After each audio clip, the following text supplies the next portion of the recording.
hope is that schools will understand that grief doesn't have an expiry date and give ongoing support by being kind and patient, by checking in regularly, and by having someone children can talk to when things feel hard. I think the Ask Me campaign is really, really important because, speaking from personal experience, the one-size-fits-all, particularly for me, really didn't work. I was the kind of person that didn't want people to tiptoe around the subject. I mean, I remember I went to something called Voice in a Million, and there was a song called I Want a Mum, which is a ridiculous song for children to be singing in the first place, but I remember actually my school didn't even let me hear the song, which actually made the whole situation worse. I think the Ask Me campaign would kind of avoid those sort of stresses for young people, because people react to grief in many different ways, and that's sort of the main lesson that I've learned across the past 18 years, is that it doesn't look the same for everyone. That's why this is so important, because with the simple ability of asking a question, teachers can tailor the grief needs of young people without making it a big deal. So for question one, it was a tricky one to start with. There aren't actually any official numbers on how many bereaved children and young people there are in the UK. The estimates using census data from the National Children's Bureau suggest it's at least 1 in every 29 children. My dad died when I was 14 years old. I was in year 10 and he died towards the end of the Easter holidays. When I returned to school, no one knew what to say to me.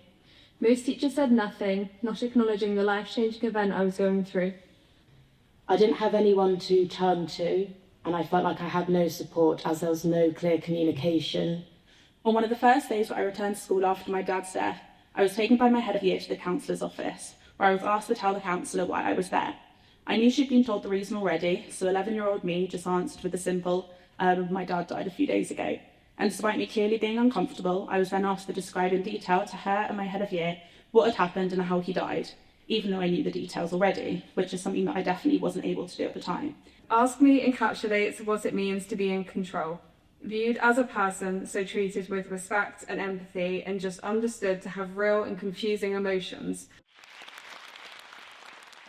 Winston's Wish has always been a pioneer in childhood bereavement, and today we are staying true to those roots with this new movement, shaped by the very children and young people that we exist to support. Ask Me is our call to every school and university to do better, to listen more deeply, and to make sure that no child has to ever grieve alone. Everything that you see, even our logo designed by Henry, has been worked on in partnership with the Forum, and it's been informed by the voices of hundreds of children, young people, parents and education professionals. And that's why we're confident that this will make change. Something that the Forum are really clear about is that this shouldn't feel like a tick box exercise, but the basis for a compassionate conversation, so that a child or young person is able to express their own individual needs and feel seen. We really recognise the need to help professionals to navigate the process with young people. To make that easier, we've created a range of resources, the first being our Implementer's Guide, which you can see up there. All of the work that we do is underpinned by a therapeutic approach and a trauma-informed approach to working with young people who, in many cases, have not had the care and compassion through the education system that will allow them to thrive and be successful. The reason I got involved with Winston's Wish is sitting in the room, actually, a young lady called Evie. She's lost her dad at the age of 9, and she wanted to do an assembly about suicide and how she felt when people made flippant comments about suicide. And I thought to myself, that's an incredible thing to do. Together we can turn silence into support, but of course, the place we have to start, as always, is by listening. Feeling seen and heard make me feel safe deep within. Having all of this helped me to thrive in life. I hope that schools can improve their support for children like me. I hope that Ask Me will pave the way for children to feel heard and not suffer with their grief in silence. My hope is for teachers to understand that grief is different from everything else because it's about the person you love and miss deeply. We want to normalise the conversation in schools so teachers can understand how to make you feel just a bit less alien and so we can ask if you need help. Whether it's a parent, a friend, a sibling, a grandparent, to reach out and make sure that you get the support that you need. But not just any support, the support that you want. Because it's very different for adults when we grieve. I've been through both. I grieved as a young person. I didn't think I was that young. I thought I was all grown up when I was 20. But then when my daughter was 20, my husband died and she lost her dad. And I realised that I hadn't been that grown up after all. Massive thank you for coming here today to hear our experiences, and please sign the manifesto. We're also grateful, thank you. Really, really proud this afternoon of the team, particularly the youth panel that sat up there and shared their stories. I know firsthand that it's not an easy thing to do. I really, really like this campaign. I think it's so important that to start with, we target grassroots educators, and it's so easy to implement. If you are an educator, if you do work in education, I cannot emphasise how important making this simple change could be, rather than your assumptions, rather than your one-size-fits-all, just asking the question, how can we support you, what can we do?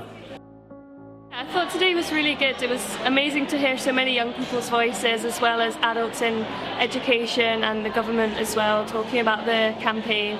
I thought it was really inspirational, and I also thought it really makes you think, like, how is this not being addressed already? And having helped initially at the start come up with a couple ideas a year ago, it's really great to see how in a year it's really just taken arms and legs and become such an amazing campaign that's ready to be launched. Well, I'll speak for myself when I say I thought it was amazing. I think it was exactly what we wanted it to be. The energy and the emotion in the room was what we wanted to convey, which is so amazing. It was hard to sit through in parts as someone who was bereaved 52 years ago.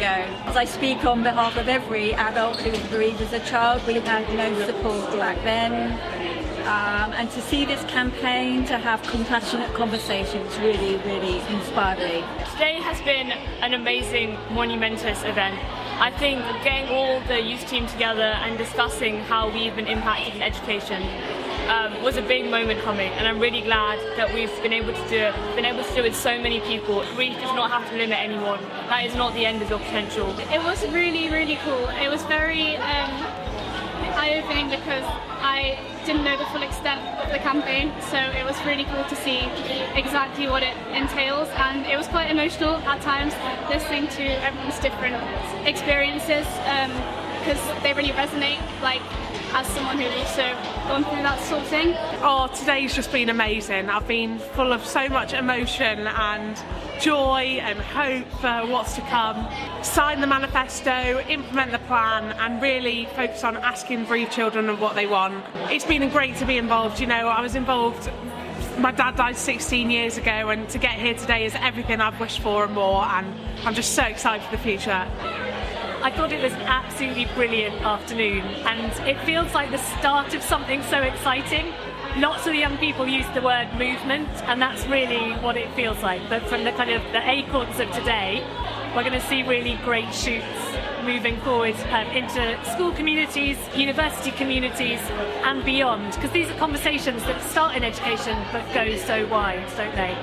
So fantastic to see a properly youth-led campaign as well. Really, really exciting to see the young people who've clearly been planning for so long, and to do something so practical in response to the experiences that they've had, both negative and positive. So it's been such an exciting opportunity, and I can't wait to see where the campaign goes next. I thought it was an absolutely fantastic afternoon. I was so proud to be a part of Winston's Wish, but also just to see us truly in action, empowering the children and the young people, enabling them to not just have a voice, but to actually put stuff into action themselves that they really, really care about. It was just so motivational, so emotional.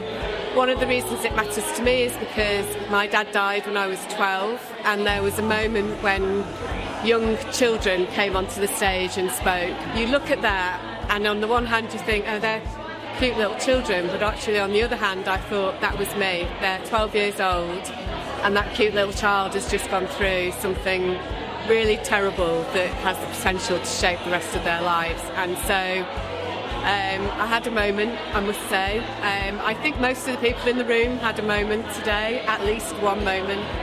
But what a fantastic day. I'm so glad I came.